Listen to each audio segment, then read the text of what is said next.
मेरे समक्ष बैठे सभी दर्शकों और सहयोगियों को और शिक्षकों को रिपब्लिक डे की बहुत बहुत शुभकामनाएं। मैं अपनी पहचान कुछ इस अंदाज से बताना चाहूँगा कि देखो हमारी तरफ, देखो हमारी तरफ, पहचानो हमें। हम वही हैं जो बाण भेद धरती से धारा निकाल दिया करते हैं। हम वही हैं जो बाण भेद धरती से धारा निकाल दिया करते हैं। एक उंगली पर गोवर्धन पर्वत उठा लिया करते हैं। अरे हम ही है वो दिलेर, अरे हम ही है वो दिलेर जो चक्रव्यूह का ज्ञान लिए बगैर गए, और हम ही थे वो जिसके फेंके हुए पत्थर भी पानी पर तैर गए।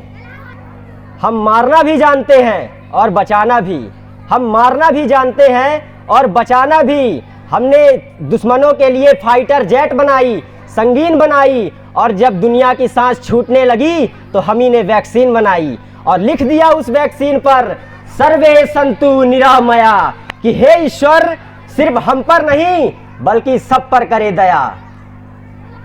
हम जाबाज हैं, जियाले हैं, हम जाबाज हैं, जियाले हैं, तूफानों से खेले बिजलियों के पाले हैं। शांति का सवेरा, शांति का सवेरा, देख लो हमें, हम इंडिया वाले हैं। जैसा कि आप सभी को पता होगा, यहाँ पर उपस्थित सभी लोगों को ये तो पता ही होगा आज हम लोग यहाँ क्यों इकट्ठे हुए हैं। आज के दिन हमारा संविधान लागू हुआ था। आज मैं उन चीज़ों के बारे में बात नहीं करूँगा, मैं उन दो चीज़ों के बारे में बात करूँगा। Today I am talking about most important to think in the world, संविधान और आज़ादी। आज़ादी और संविधान, यही दो चीज़ है जिससे कोई देश, कोई प्रदेश, कोई गांव, कोई जिला, कोई शहर, यहाँ तक कि आपका घर और आपकी अंतरात्मा भी लागू हो जाए तो आपके जीवन की काया पलट सकती है। तो मैं आज़ादी, पहले मैं देखता हूँ बहुत सारे लोगों को कि देश तो आज़ाद हो गया है लेकिन लोगों की सोच आज भी गुलामों जैसी है। तो मैं कोशिश करूँगा एक जंग करने की, किसी और से नहीं बल्कि खुद से। खुद से जंग करनी है और उसमें आज़ादी करनी है। तो आज मैं जो बात करने वाला हूं तो कृपया उसे ध्यान से सुनिएगा। हो सके तो जो भी मैं बोलने वाला हूं उसको अपने अंदर तक जाने दीजिएगा, अंदर तक जाने दीजिएगा, वरना मेरे बोलने का कोई फायदा नहीं। उसको आप अंदर तक जाने दीजिएगा। जब आप बाहर जाइएगा तो जो भी आपको अच्छा लगे तो आप अपने पास रखिएगा, बाकी आप कचरे के डिब्बे में डाल दीजिएगा, कोई देखने नहीं आ रहा। तो आज़ादी के लिए मैं एक स्टोरी सुनाऊंगा आपको, बहुत ही अच्छी स्टोरी है।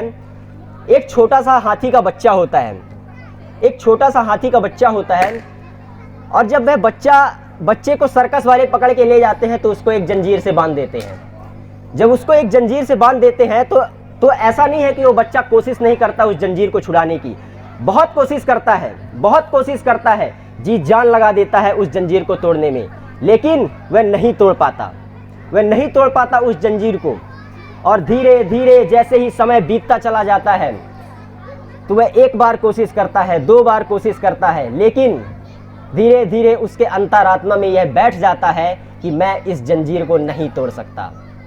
धीरे धीरे उसके अंतरात्मा में बैठ जाता है कि मैं इसको नहीं तोड़ सकता। इस स्टोरी से यही सीख मिलती है कि आपकी वो जंजीर क्या है। क्या आप लोग आज़ाद होने के लिए तैयार हैं? क्लाउडली यस और नो। मुझे लग रहा है सभी का ध्यान यहाँ वहाँ भटक रहा है, तो इसके लिए मैं एक और बताऊंगा, क्योंकि आज़ादी तो मिल गई लेकिन एक संविधान है। संविधान जिसको अपने अंतरात्मा में उतारना पड़ेगा, अपने मन में उतारना पड़ेगा। कौन है जो तुम्हें भटका रहा है? कौन है जो तुम्हें इधर उधर भटका रहा है? मैं देखता हूं बहुत सारे लोगों को कि वो अपने डिसीजन बदलते रहते हैं, और जो व्यक्ति चक्री की तरह बार बार अपने डिसीजन को बदल रहा है वह गोल गोल वहीं चक्री की तरह घूमता चला जाता है। मेरे दोस्त, मैं मानता हूं पृथ्वी गोल है, सूरज गोल है, चंद्रमा गोल है, लेकिन मेरे भाई आपको चक्री की तरह नहीं, चक्के की तरह घूमना है।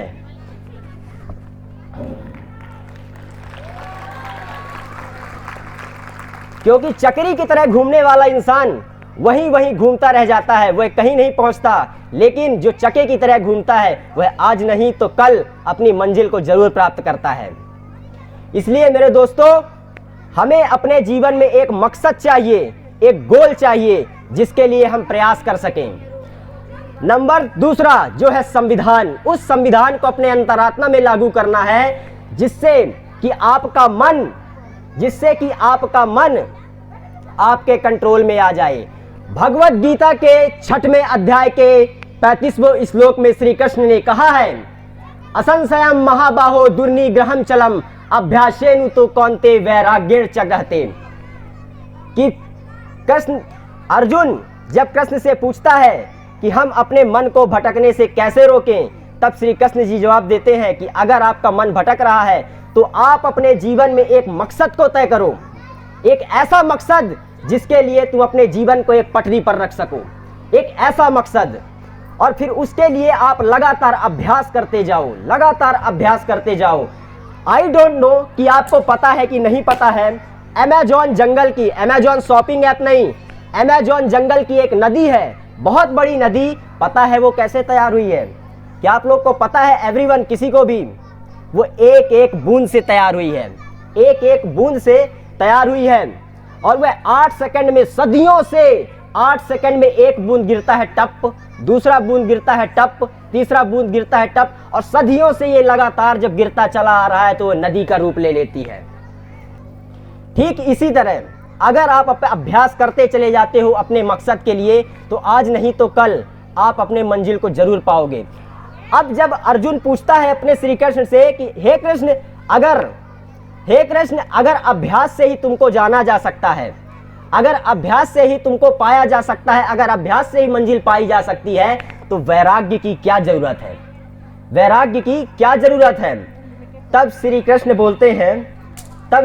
बोलते हैं कि वैराग्य की इसलिए जरूरत है कि कहीं फिर से आपका मन गलत चीजों की ओर भटक ना जाए।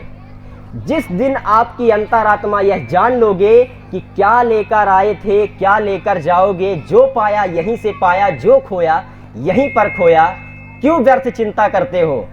कौन तुम्हें मार पाएगा? ना आत्मा न जिंदा होती है न मरती है। जिस दिन आप ये अंतरात्मा में बैठा लिए, तो आपकी चीजों के प्रति अटैचमेंट खत्म हो जाएंगी।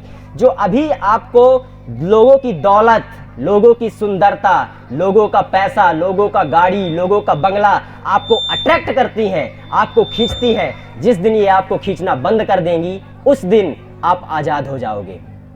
तो जाते जाते मैं 2 पंक्ति कहूंगा। जिस तरह सभी के जीवन में उतार चढ़ाव आते हैं, ऐसे मेरे जीवन में उतार चढ़ाव आए, आपके जीवन में उतार चढ़ाव आते हैं। तो इसी पर मैंने 2 शब्द कहूंगा कि गम मेरे साथ बहुत दूर तक चले, कि गम मेरे साथ बहुत दूर तक चले, गम मेरे साथ बहुत दूर तक चले, पाई न मुझ में थकान तो वो खुद थक गए। लास्ट में मैं कहूंगा कि हम हिंदू हैं जनाब, हम हिंदू हैं जनाब, हम राम राम भी कहते हैं और हर हर महादेव भी। हम हिंदू हैं जनाब, हम राम राम भी कहते हैं और हर हर महादेव भी। जरूरत पड़ी तो हम शास्त्र भी उठाते हैं और शस्त्र भी। भारत माता की, भारत माता की, भारत माता की। जय हिंद, जय हिंद, जय हिंद, हर हर Mahadev. Thank you to everyone listen to me. बहुत बहुत धन्यवाद।